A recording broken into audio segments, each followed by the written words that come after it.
Okay, we are streaming now. Welcome back to my studio practice where we are exploring greens. We're looking for vibrant greens for our painting of the Quetzal and for the iridescent colours of the hummingbird. So I have got a range of colours out in my palette here that I hope you can see. We have Viridian here. We have the cerulean blue hue here. We have our cadmium yellow light here and our French ultramarine blue. And today's session is just really a play session. I've got water and linseed oil as my water mix, so with increased amount of linseed oil to observe the fat over lean rule.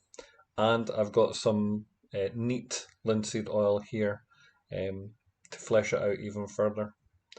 I want to see what Viridian looks like. Now that looks as if it could be a very, very strong colour, as it is. Very, very bold, very strong. Now what happens if we introduce one of the other colours into it? So it's a very, this is a very juicy mix on its own right. Remember, paints have their own recipes, so not every paint will leave the tube with the same kind of viscosity. Sometimes you'll have to play with them a little bit. What happens if we add this blue into it?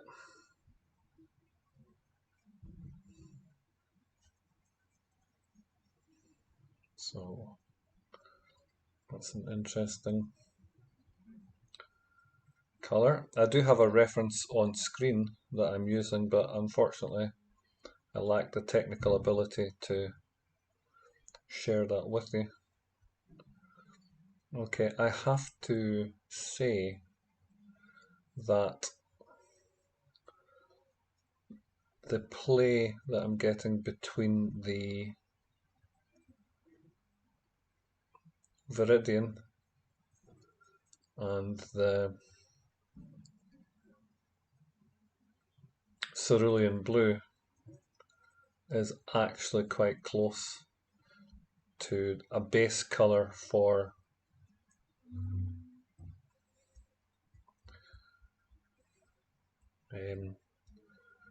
the Quetzal. That actually looks really good on our first go. Okay, but it needs to be able to travel somewhere colour wise. So if I put that there, make a little pool and bring in some yellow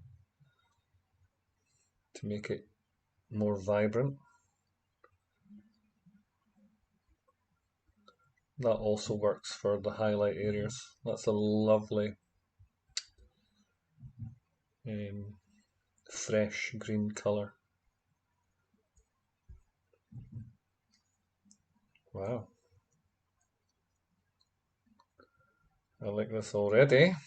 And if I use that and bring in some of the French ultramarine blue. Okay, so I have a greenish version of my ultramarine which I wish to lighten. I'm mixing rather carelessly with a Rosemary & Co. Tree and Texture Series 32 brush. It's a 3/8 of an inch. So if I drag that in there,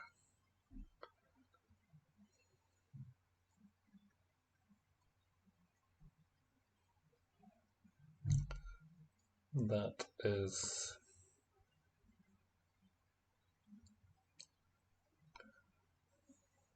grey. It's more grey than I would want that to be. So let's bring in some more of this.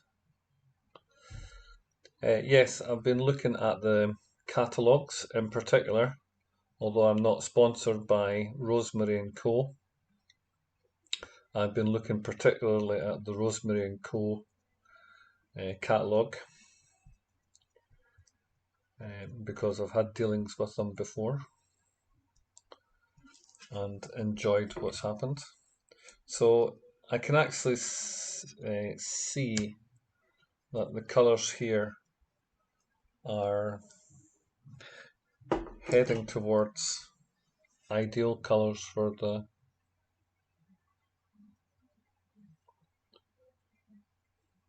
wow.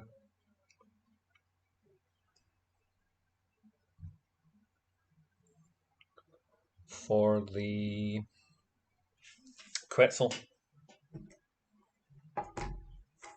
I had no idea that that was going to be so easy.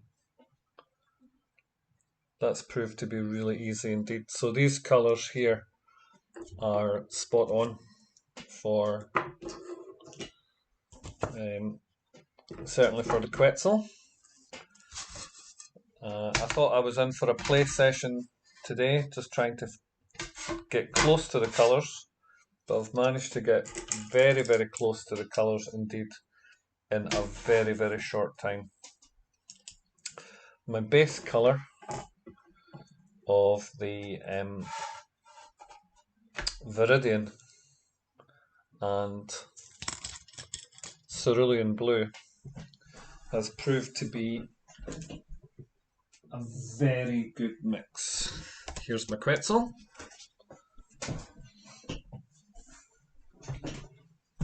And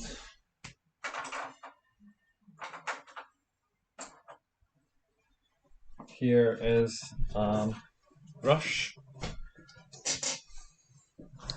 called a rake, again, Rosemary and Co. This is a series 2230. I have a 1/2 inch and a 3/8 of an inch from the same series, and if you look at the head of them, there are long and short hairs interspersed, and what this does is it gives a grainy effect, a grassy effect, hopefully when it's dragged across the surface. So here goes. I'm just going to try and build up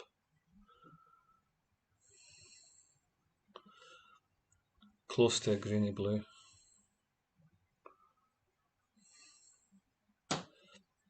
I can see striations in the paint as it's being applied.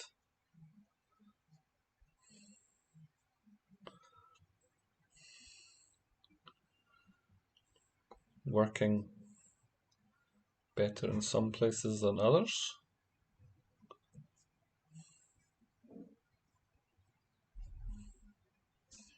This is a very blue mix.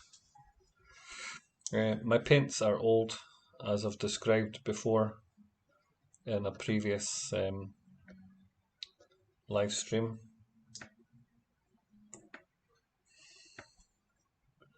So I think they misbehave on account of their old age, and that's the excuse that I have for myself.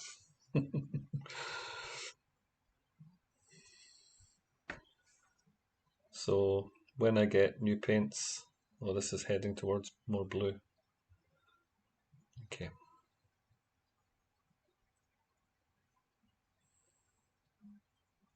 What the first strokes have done is they've given the kind of impression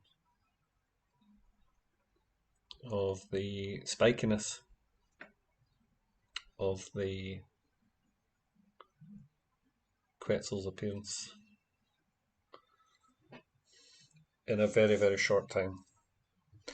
Let's see if we can get more of that kind of Viridian mix, more green than blue.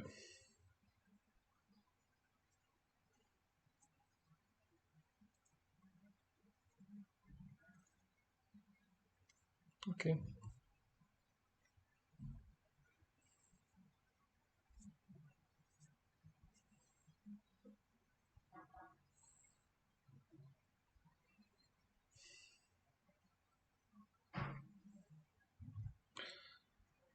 I'm actually trying to go in that direction, deliberately so, because that mirrors the shape of the feathers quite nicely. They're fairly rounded.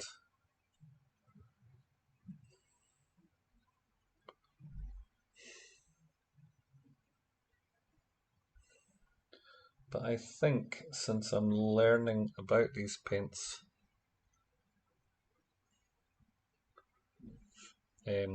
oil paints and the media that are used, that perhaps the mix isn't just so.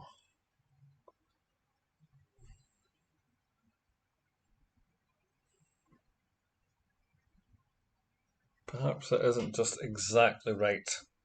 So that's certainly blue-green bias. If I head more towards the green side of the colour.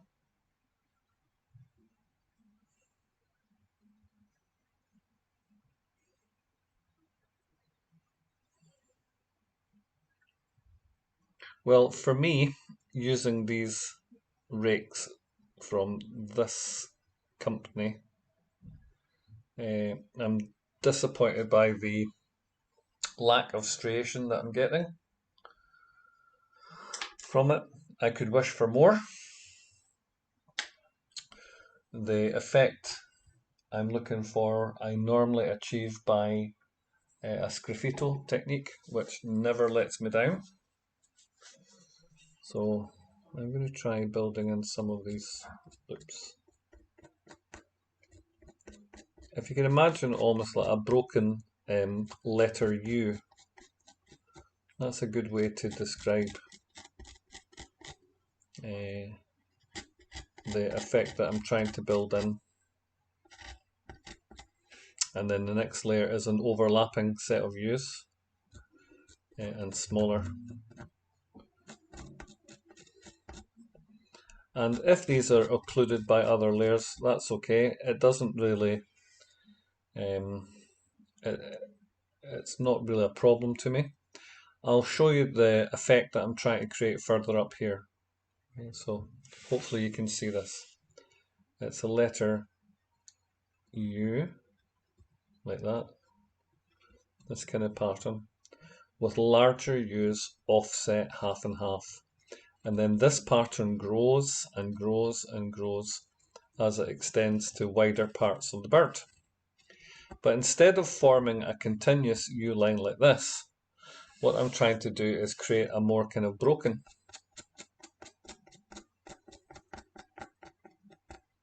effect.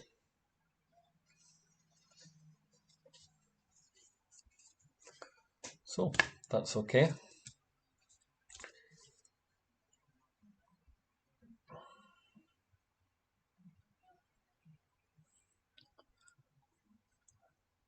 I was reading on an arts page, botanical illustrators page, again for my own research, and one commentator was saying, giving advice to a younger painter, not to be too harsh on themselves. And you'll notice from my commentary that I'm really not hard on myself. I'm usually quite pleased with most of the things that I do, because not just because I'm satisfied with a particular result.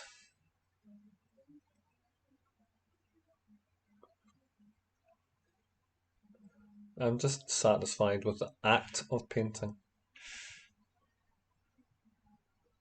It makes me feel good. And so that for me is a first kind of success. So I don't know if you see what I'm doing. I'm kind of dabbing in those kind of U shapes with the rigger brush.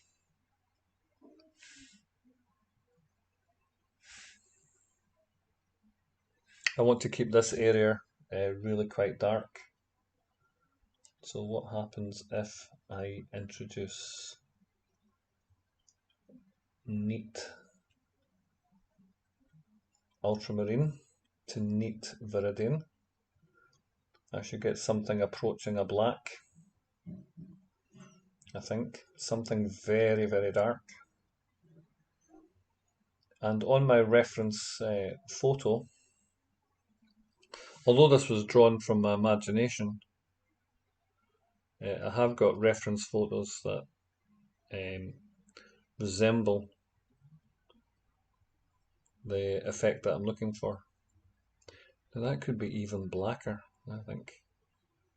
It's tending more towards the blue side. But that's okay, because we know from experience that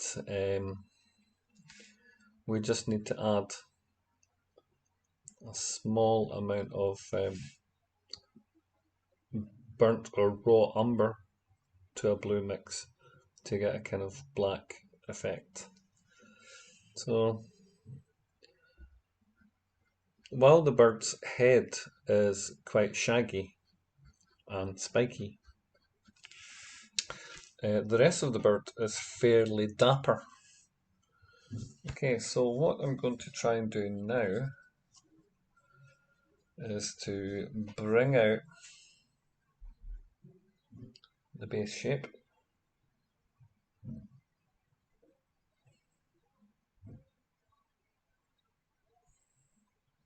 All these letter U's by doing a similar scalloping like this. The small letter U's that I was mentioning before. Okay. I have to be careful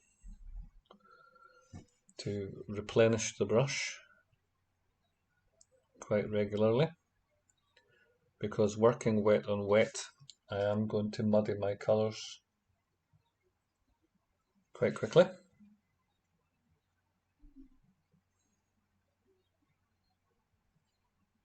Like so. But we are definitely heading in the right direction with these greens on this blue base.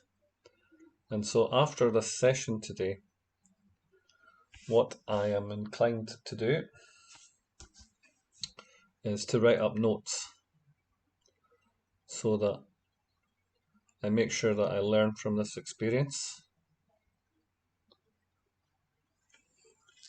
Because I suspect, as an artist who enjoys the wildlife of Costa Rica, that this won't be the only time that I'll be painting a Quetzal.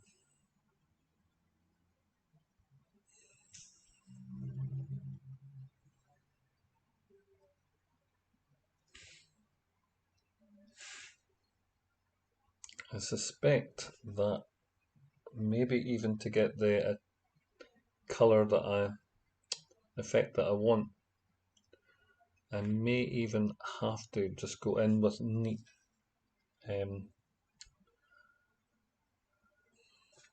cadmium yellow light to achieve that effect.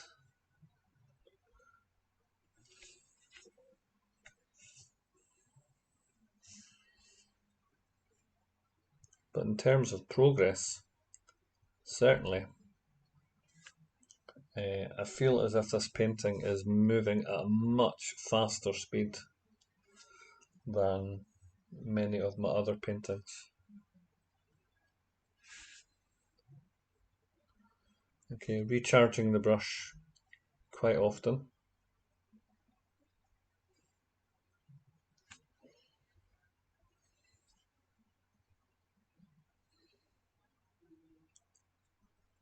And now the complementaries between the green and the red are becoming more pronounced for me. Let's see if I can move this a little bit more into the light for you. You can see it. So,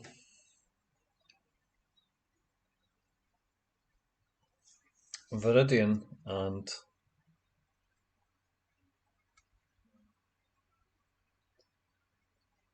cerulean blue hue are an ideal base for this.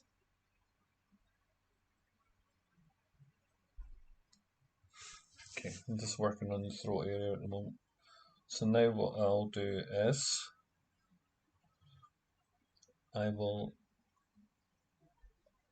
try to reintroduce the scalloping. Maybe start at the top here.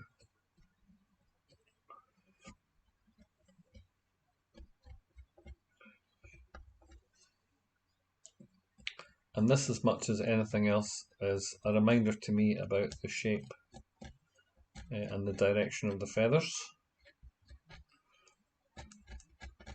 But also it's a very useful thing for creating a feather technique, and also, if we remember from the last painting session,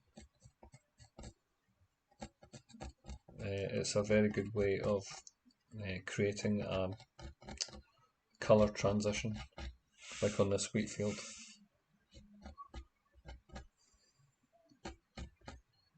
And scraping away is revealing the colour underneath.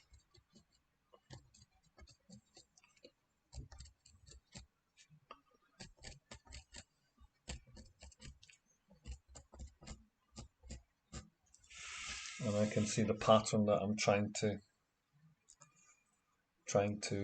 establish, trying to create. So now I'm going in almost with neat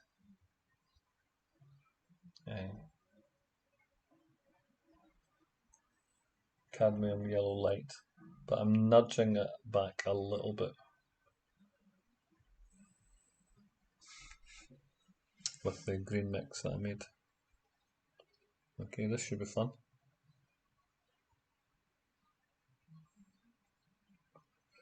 Okay, now that looks very severe. But I know that by working a space, if I work the same area several times, I will get a blending effect. So I'm thinking to myself, if I don't recharge the brush quite so often,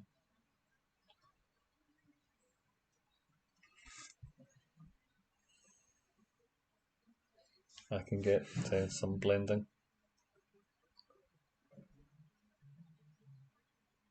So here you can see the U shape I was mentioning, although I'm drawing it in the opposite way, from right to left.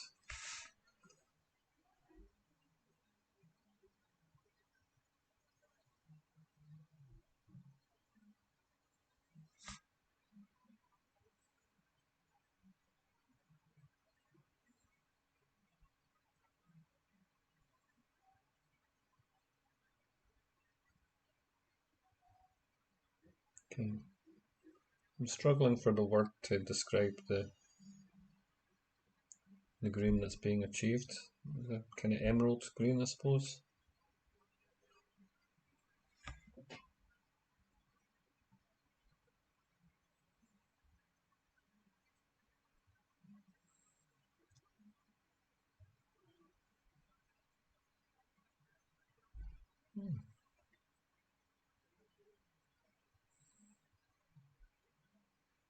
Now I'm beginning to wonder that if I was working on a much larger scale, what would happen if with a big brush I loaded up the two colours at the same time.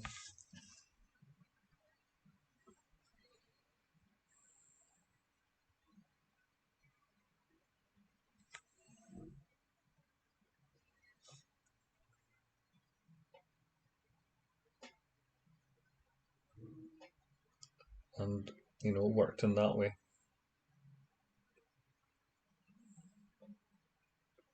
Now it will come back to me, but there was an art movement that encouraged that. I think it was abstract expressionism. If I'm wrong, I will correct it in the YouTube notes. So what I'm happy with is that the light edge meeting this dark here makes it look like there is a layer going on, and that the top layer is casting a shadow on the lower layer. So I am fairly happy with that.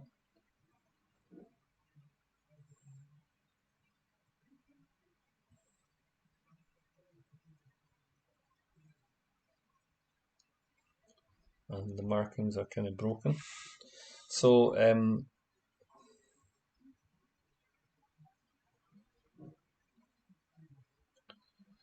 I can see that later on I could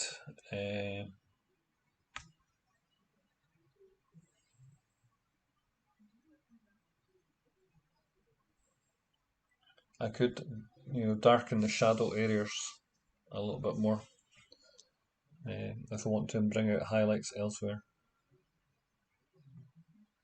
Okay, now I'm trying to draw the kind of spikiness of the head by bringing Viridian straight into the area. Although I suspect with the blue being there, I might try the opposite strategy of just going in with the yellow. Let's try that.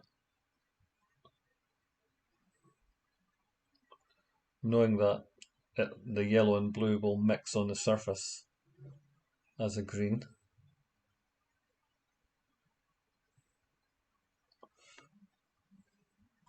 And if I want to darken it, I can go back with the Viridian. Whereas the opposite is what we tried to achieve here, is that we went in with the dark and we tried to lighten it.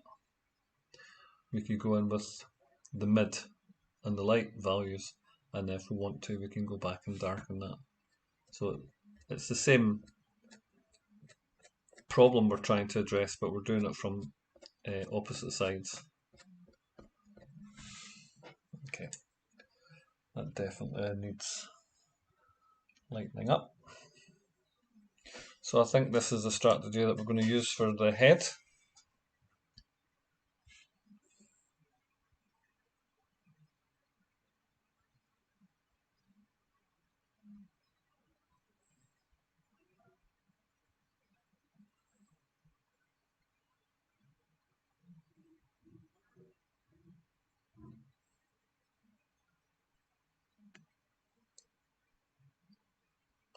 Just blending the colours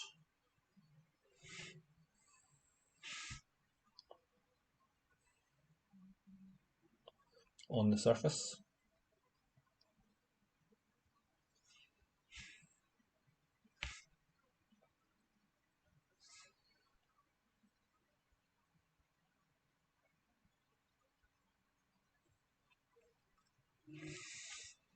Okay, I may rotate this to make it slightly easier, so hopefully you'll be able to see if I turn it that way.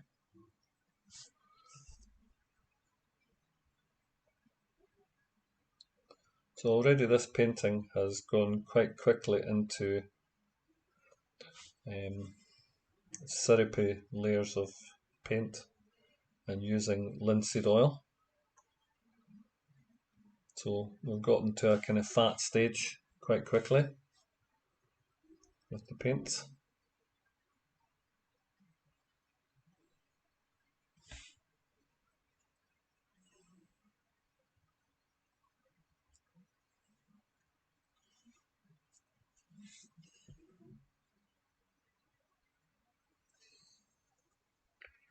And this is just going to be more of the same. So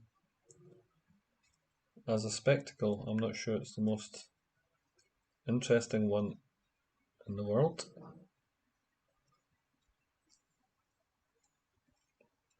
I do worry about the live streams being a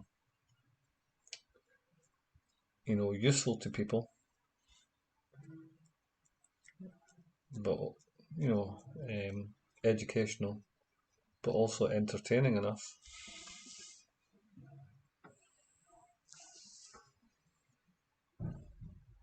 So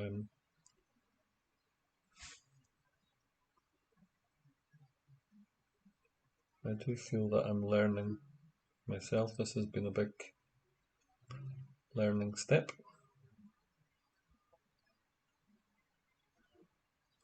for me,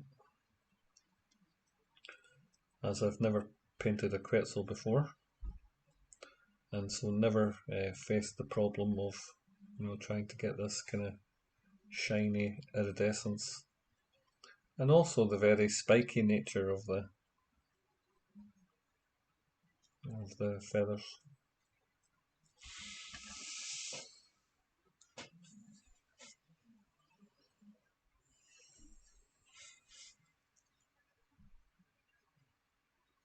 To me this seems very yellow, and even with making repeated strokes in the same area, I could wish for more blending.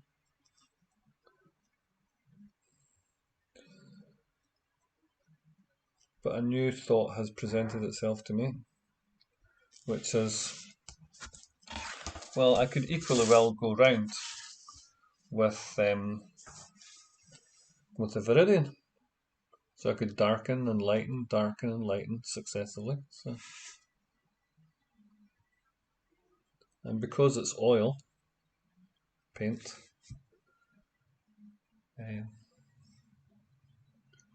I can just keep on building up until I get the textures or the appearance that I'm looking for.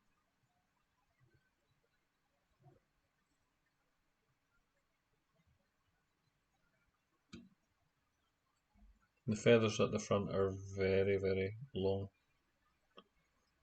so they're elongated at the face end.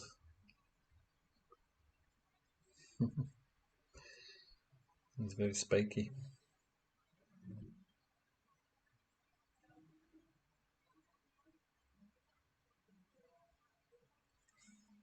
You'll see that I haven't recharged the brush in a while. What I'm doing is I'm trying to get rid of the material on the brush by dabbing and then just drawing it in. And all the while I'm monitoring how close it is to the image that I have as a reference, but also what it is I want to achieve in my mind's eye.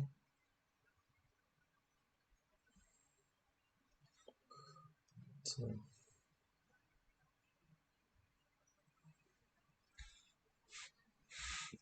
okay, from the long hairs to the... That's definitely a Quetzal. There's no mistaking the Quetzalness of this.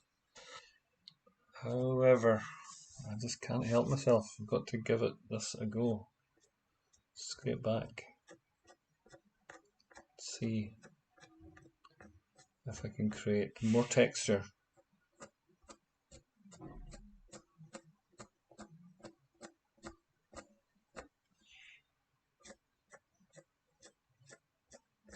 Now what this has done is, yes, it has created the texture, has added more texture, but because the first layer was darker, I'm scraping back to a darker value.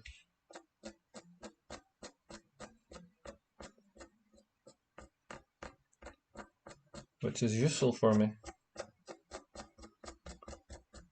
As we move towards the eyeball, the feathers get shorter and shorter and shorter, and so that is influencing I suppose the staccato nature of the strokes that I'm using closer to the eyeball. More I'm using musical terms here, but more legato here, more kind of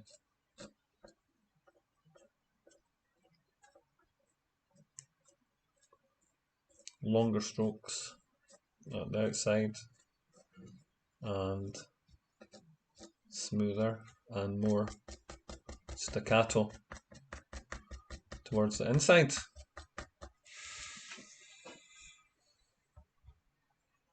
And you know what? I'm quite happy with that effect. So, sometimes I notice that if you leave your paint a little while, yes, it's going to oxidize. The paint oxidizes as soon as it's out of the tube. The air is getting at it, and a chemical reaction is taking place for sure. But it also changes the viscosity of the paint and makes a difference to how it striates when you do the sgraffito technique. So there is a bit of timing to do with it as well that I've noticed.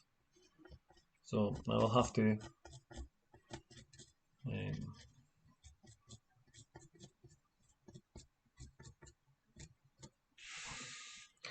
bear that in mind the next time I'm doing one of these, that I can actually leave down the material, let it dry a little bit before going back in and trying to do the work that I'm trying to achieve. Okay, so it's the same again. I'm tempted to go down to a smaller rigger brush and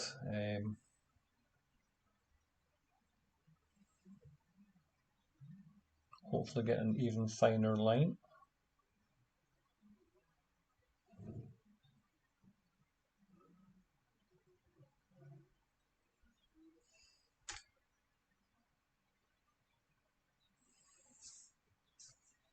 And so hopefully you can see that. Okay, so again, just the same idea. Go around with my lights.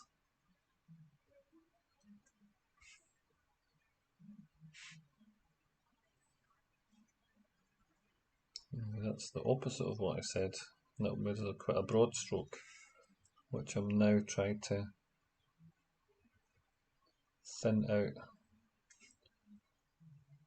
by successive reworking.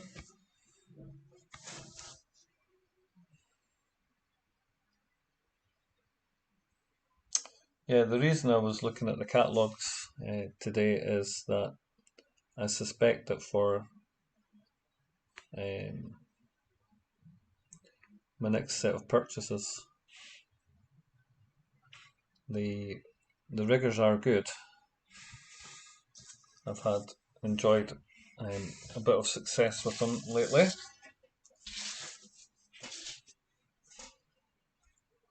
But I want to see how I will get on with a firmer brush. So these are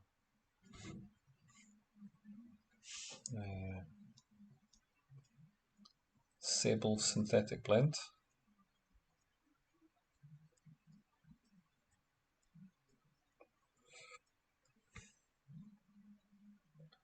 And I was looking in the catalogues specifically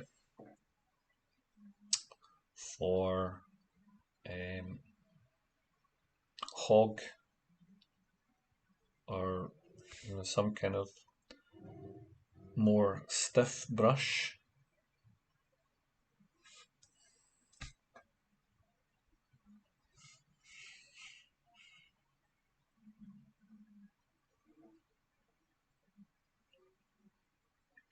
So that I can, well, I want to say bully the paint. I want to push it around in the direction that I want.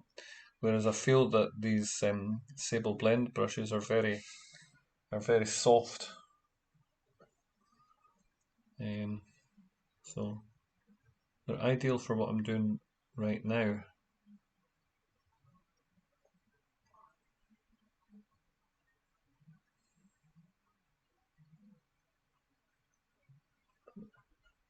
Laying the strokes on.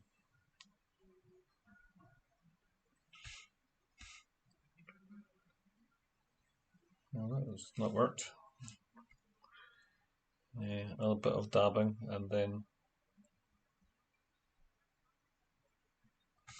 spreading out. Okay.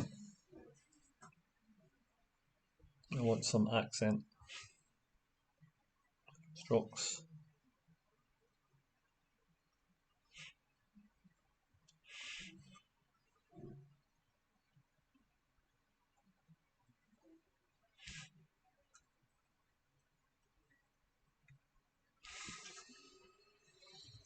And more texture. So especially this area here, because this area has the striations from this side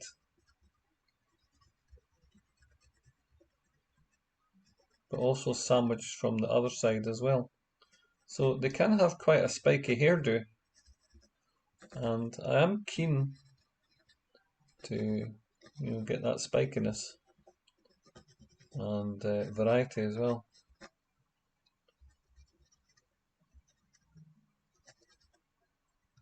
So let's see.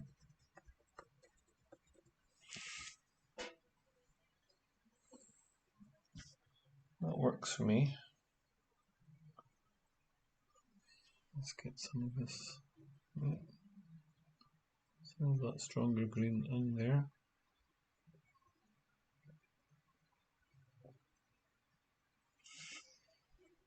And some of the darker.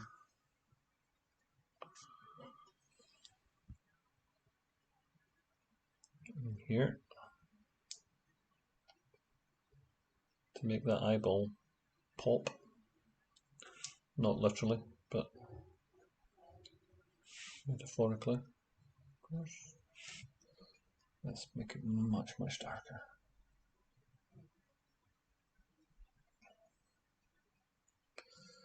So the Viridian out of the tube did appear very,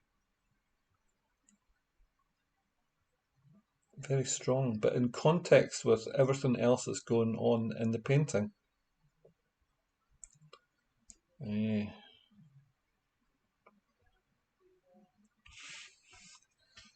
doesn't seem quite so accented.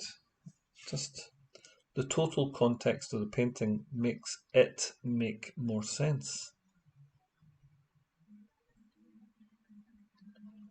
But that will have to be a bit darker in there. So, in here as well.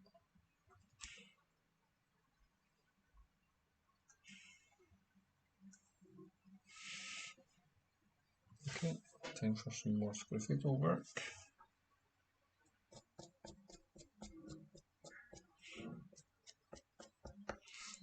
Another idea that has presented itself to me is the notion of just applying the colour with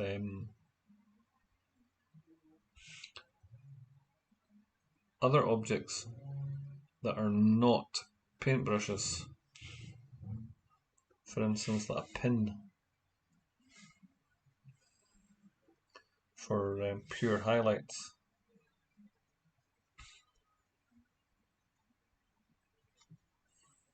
So I can see that this will be built up.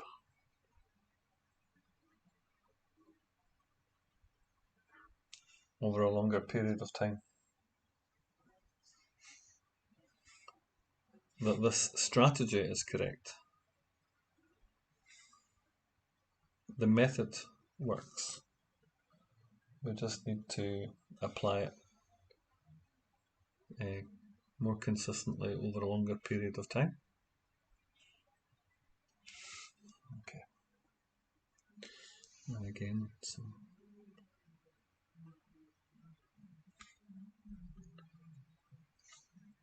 accented areas.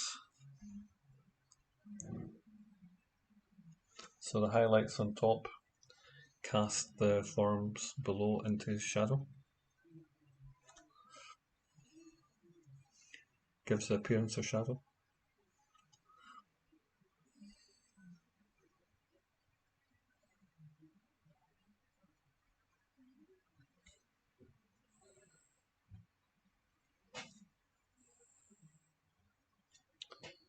In my mind's eye, I can see areas that would benefit from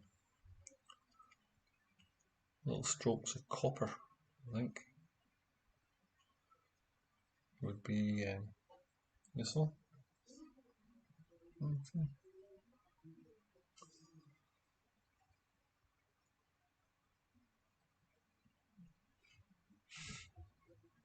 That's working.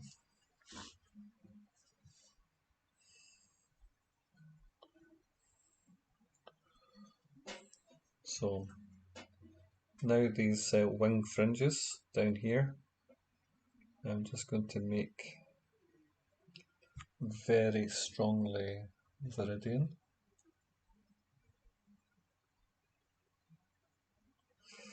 And Viridian blue combination. So press strongly and then release.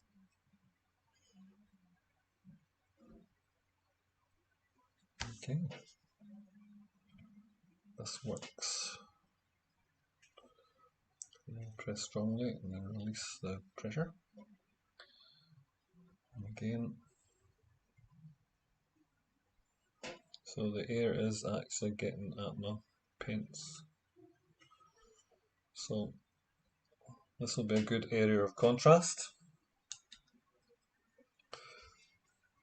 But also the detailing on the feathers these are very, they're not flight feathers. The form of these feathers are not designed for anything that contributes towards flight. They appear decorative.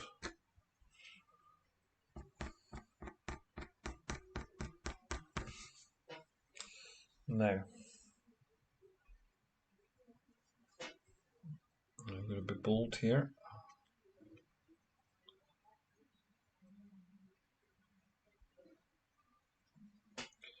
Because the bird deserves it. More into a kind of mid colour.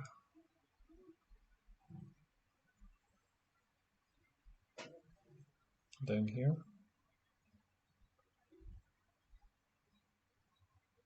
It's fine.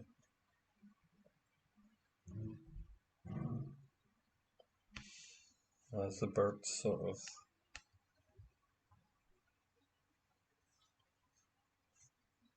flows down this side. And again, very dark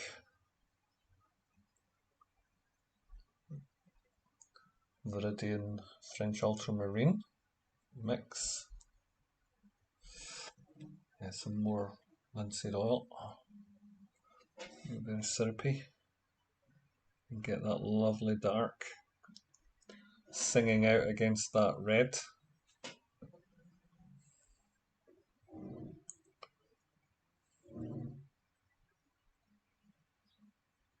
And again there. And if I can squeeze in another one, I will.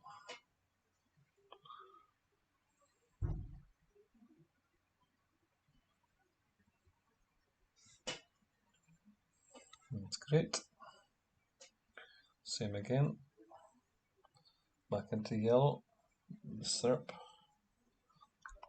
A little bit of my linseed water mix. And again, just trying to be bold, trying to be confident down here.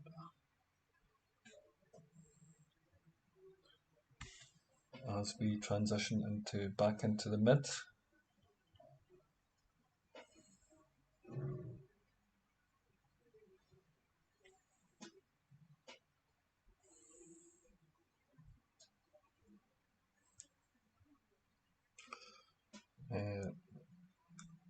before my injury to my painting hand, I used to paint on a very big scale and very freely.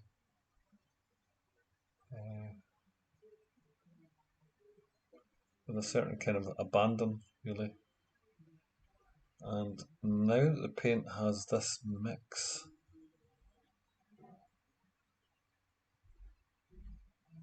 and we're at the part of the bird where we're being quite expressive,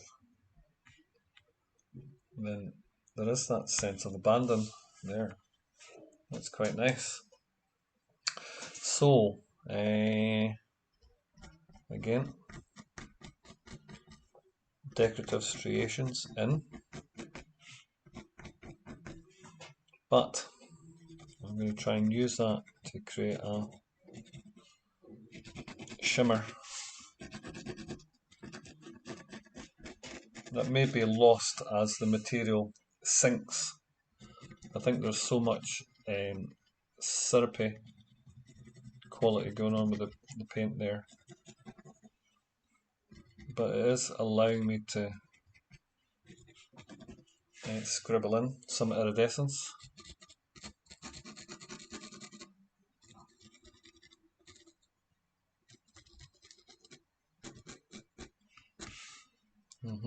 And some more decorative feathering here and down here where this fabulous tail extends. It has to be seen to be believed. Okay, we have a little character away in the distance, so I don't know whether to go in with darks or lights, so I'm just going to plunge in with lights so we can see him. This spiky character.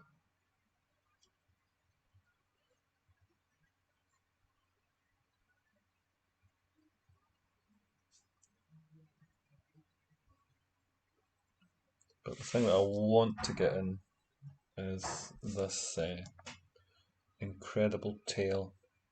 And when I visualize this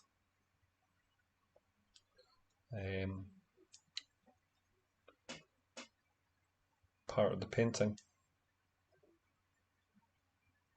it was really how do we get the form of the Quetzal to engage with the form of the guitar? And also in painting the Quetzal, I thought, well, there is a problem trying to get the how do you get the tail to work in that space? So it's a bit of a problem. So here I don't know enough about the bird's anatomy to imagine how the wings are going to extend. But since I've had the thought, I really do want this totem pole now. So I do want the bird to go like this and have our kind of totem pole effect. But I'm going to have to see if I can do some research and find out just exactly how the bird looks.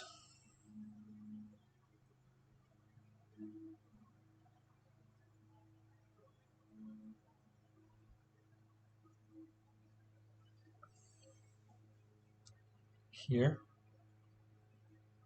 there should be a shift, just where there's a bend here. And I'm imagining a much more expressive wing beat there. I'm also visualizing one or two highlights.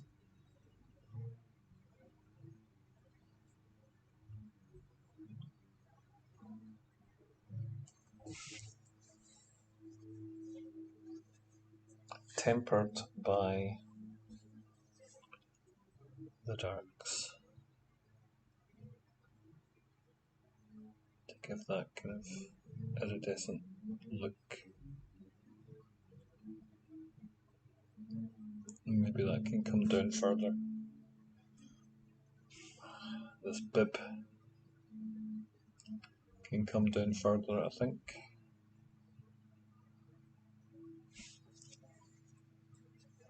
And allow for more dark and more light.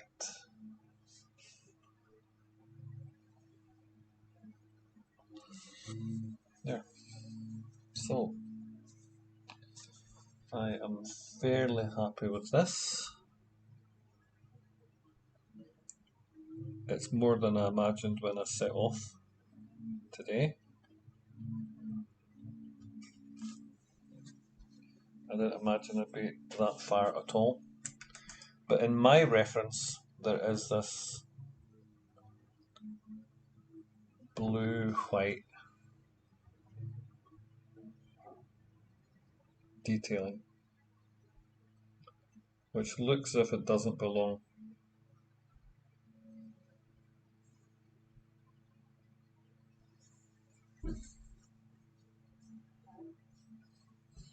But it's actually part of the bird. So I'm going to nudge that back a little.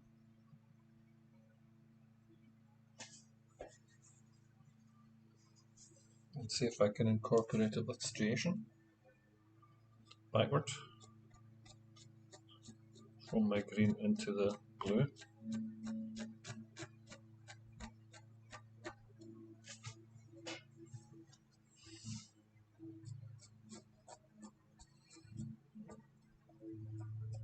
Okay. Other way here.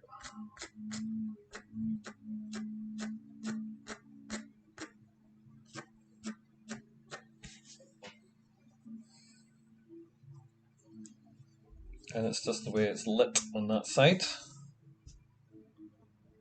But I shall try something similar here.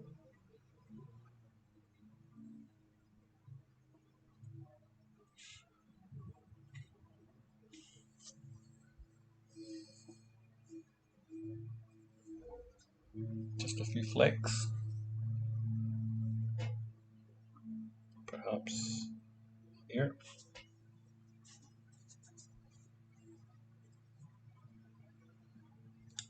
And now I have a problem with separation between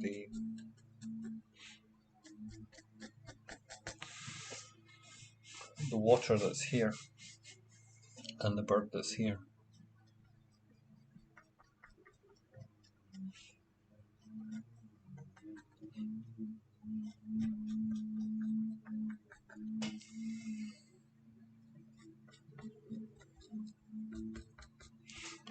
What happens if I use this as a drawing tool?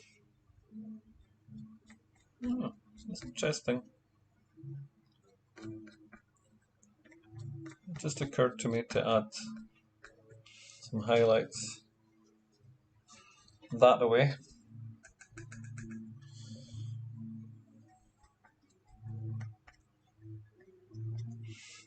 And I'm not displeased.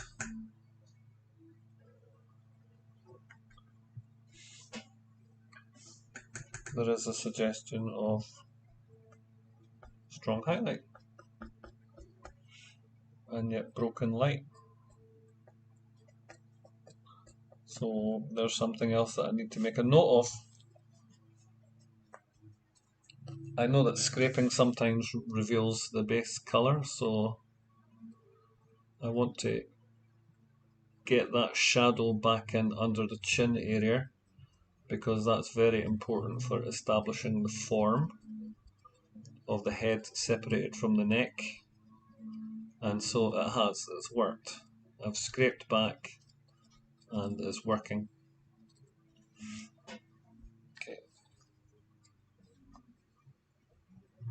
Okay.